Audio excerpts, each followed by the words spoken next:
Let's talk about the jurisdiction to tax.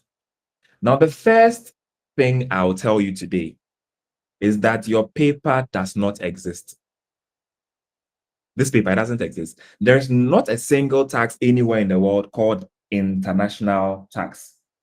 Your paper does not exist. So let's close and go home and never return here, right? Just a joke. Your paper does not exist. There's no tax called international tax. You don't pay international tax. You pay withholding tax, you pay VAT. Yeah, you don't pay international tax. You don't go to GRA and say, I'm coming to pay my international tax. No. International tax does not exist. It's not a tax type.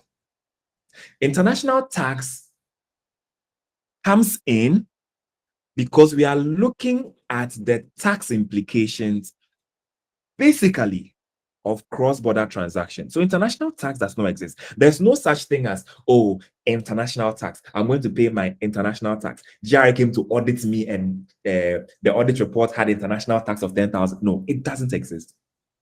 But international tax comes in because we are going to see the interaction of different tax laws. You are in Ghana paying somebody something in South Africa. South African law wants to say something. Ghanaian law wants to say something. The interaction of two different laws is what creates international tax. Similarly, you are a Ghanaian musician. You are going to the UK to host like have your own event. You go there, spend a number of days there. The UK's HMRC wants to tax you. You come back to Ghana, GRA head of your very successful show, they want to tax you. International tax is the interaction between those two different laws. Remember, there is no tax. So don't say come and pay international tax. No, the contracting states, that's a technical term, contracting states. These are the parties to a DTA, those who have signed a double taxation agreement. So the contracting states would have to step in. They have their own rules, right? If there's a DTA, there are some things they can do. Not to bore you with the details, but my first point is your paper is a myth. International tax it's not a tax type. So what we're going to do between now and the end of the month of July, God willing, when you write in August, is to go through all the different rules. So all we are doing really is to look at, okay, who has the right to tax this? So we'll start with the first topic called the jurisdiction to tax. Now, this is important because the South African Revenue Service cannot come and impose tax on any of us in this class here in Ghana. It is called the jurisdiction to tax. Every country is a sovereign state. You see, we need to start from this basis because I want you to really understand the whole course, right? The UK, in as much as they are a developed nation, cannot come and impose a tax on Ghanaians for Ghanaians to pay in Ghana. It will not work. Why? They don't have the jurisdiction to tax. The Parliament of Ghana, under Article 174 of the 1992 Constitution, can impose a tax on you, on myself. Why? Because they have been given the jurisdiction to create laws that impose taxes on Ghanaians. Very important principle. So the jurisdiction to tax is important. And that is why international tax comes in, because every country is sovereign. So why are you telling my resident who has entered your state to pay some tax? Like, there is some level of everybody should respect each other. In as much as USA, Russia, Ukraine, all of these like big nations, they cannot come and impose a tax on Ghanaians and force Ghanaians to pay and collect those taxes and pay to them. Obviously, once it's a DTA, there's an article called Article 27, which is assistance in the collection of taxes. They can collaborate to help each other collect taxes, but the jurisdiction to tax will not allow them to impose taxes on people who are residents of a state they don't have the power over. So we say jurisdiction. It simply means the competence of a state to consider legal issues within the legal system.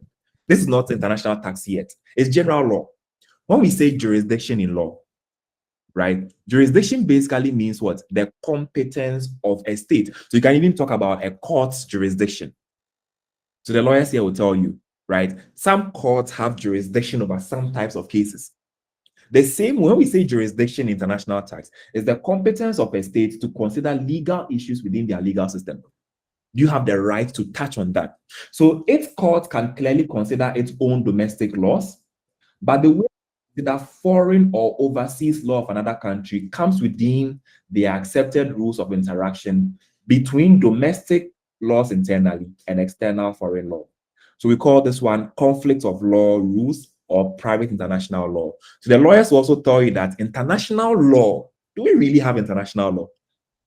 Any lawyer here to talk about the debate, right? I have a number of lawyers in this class. So jurisdiction is the first important thing. So within this concept, international law generally recognizes three different types of jurisdictions. We have prescriptive or legislative jurisdiction. This is the power to make rules and pass legislation, issue commands, grant authorizations that are binding upon persons and entities. So, for example, in Ghana, our legislature or our parliament has the legislative jurisdiction to make laws, not just tax laws, all the laws we are used to. They are passed by parliament.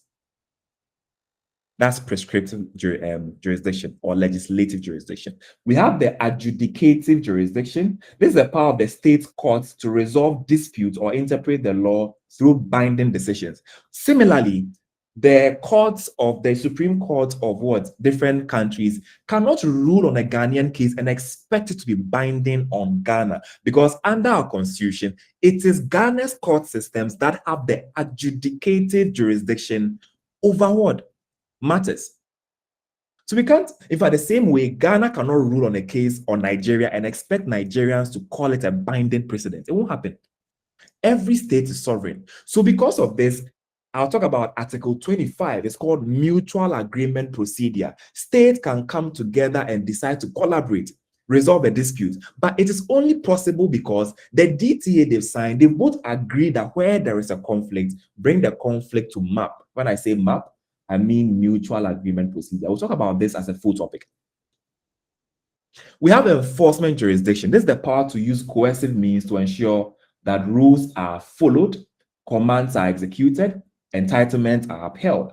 In essence, this is the state's ability to act in such a manner to give effect to its laws, right? So you've passed the laws, you should have the enforcement jurisdiction to enforce them. So remember, UK can try to impose taxes on Ghanaians. That's as far as they can go. They can't have the enforcement jurisdiction. They can't force us. So when we talk about public international law, it's also called customary international law or plain international law. It covers laws or understandings or generally accepted legal concepts that govern a sovereign state in the international sphere. Once again, the lawyers will tell you there's nothing called like international law. You'll find an act or a global act that is called international law that all countries subscribe to. No. The same way we don't have international tax, where I'm going to pay international tax. No, those who joined early enough, I said this, the name of this paper, it's a myth. It doesn't exist. So remember, we are starting with a jurisdiction to tax because every country is sovereign. And it is that sovereignty that gives them the power to impose taxes, enforce those taxes, and collect the taxes. Remember, sovereign states, you can't go and impose taxes on another state. Are we good? First point. So when we come to private international law, this is the branch of law dealing with the state recognition of the existence of overseas law and how the domestic court to interpret overseas legislation in the context of domestic cases. So our Ghanaian court, if they are ruling on a matter, check any of the Ghanaian cases. If there's no Ghanaian previous case, you see them going to look at what? Maybe a UK case or any other common law country. Right? You know, Ghana is a common law system, right? A common law legal system.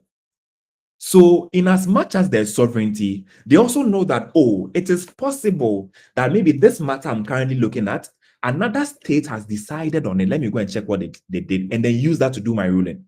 That's why I said we'll be looking at foreign tax cases or foreign decided cases on international tax. Why? Because no court in Ghana, to the best of my knowledge, has had a ruling yet on interpretation of tax treaties, double tax treaties. So if you are looking for a case on that, you will see it in any of our high courts, for example. You need to check other countries with similar rulings. So there is also that aspect where we've agreed in a way that, some countries' rules, we can look at them and let it influence us, have an idea how something should be. But remember, because of jurisdiction to tax, it is not binding. It provides kind of like a persuasive information or argument. So tax comes within the field of public law. This is true for common law legal systems, England, US, Australia, other former colonies of the UK. Then even civil law systems, where legal procedures are more formally codified, France, Germany, and other continental countries, right? So common law jurisdictions like Ghana, we tend to view tax as a separate area of law. We have an Income Tax Act of 2015 at 896. So we have tax laws, we have laws on public finance, laws on this, laws on that. So for example, in Ghana, we have a Public Financial Management Act, right? Very different act. So the PFM Act of 2016 at 921 talks about public finance matters in Ghana. But when it comes to income tax, there's Act 896. That is the trend for most common law jurisdictions. What I've seen some other countries do is they have a finance bill, which becomes a finance act, and it kind of codifies all the finance or public finance and tax related matters in a single bill. But at least we still tend to see tax as a separate area of law. But most civil law countries, what they do is they mostly view tax as a part of public finance law, or what they call administrative law, which are both branches of public law. So it depends on the country and their practice. But we are only introducing ourselves to the jurisdiction to tax. Remember, Ghana is a common law state. So now that we understand the jurisdiction to tax, let's take it a step further. So different countries may take different views as to what the customary international law is in a particular area. Remember, you are a sovereign state. So even if there's an accepted international practice, it's only up to you to adopt it. That is why even after a double taxation agreement is signed, Parliament of Ghana has to ratify it. Because like you and another country, yes, you've met, you signed the double tax agreement.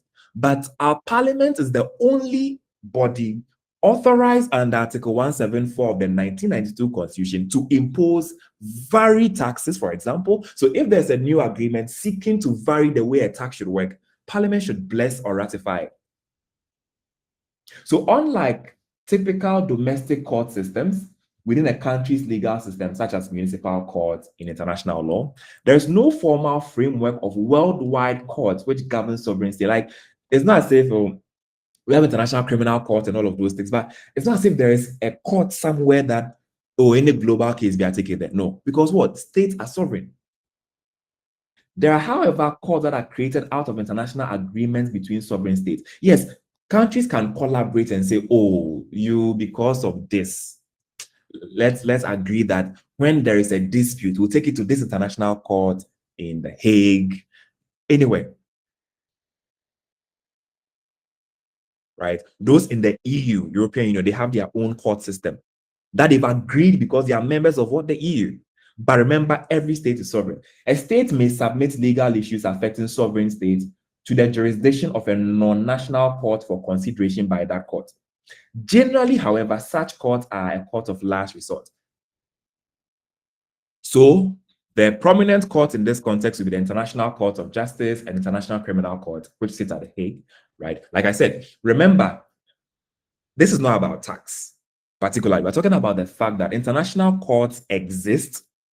You can take cases there, but mostly it's not by force. If a state decides not to go, you can't do anything to them because they are sovereign. So let's now come to taxation and international law concepts. Let's leave just international law behind. So there are no formal laws, example conventions under public international law that inform a sovereign state how to raise taxes and from whom they should be raised. So like I said, your paper international tax does not exist. What I mean by this is that there's no law anywhere. In fact, the DTAs, there's no law anywhere that tells Ghana how to tax anything. As we'll find out shortly, the double taxation agreements don't create taxes that don't exist already. The local law would have created employment income under what? At 896, right? Check section 4, check section 4, all of those things of Act 896. So the local law has to create the tax first.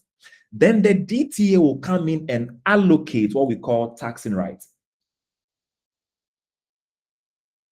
Taxing rights. It will say, for this tax, this state must collect. So if the DTA covers a certain tax and the state does not have that tax in its own law, then it doesn't exist. Because the DTA, remember, we spoke about jurisdiction to tax. The double tax agreement does not have the power to create a tax.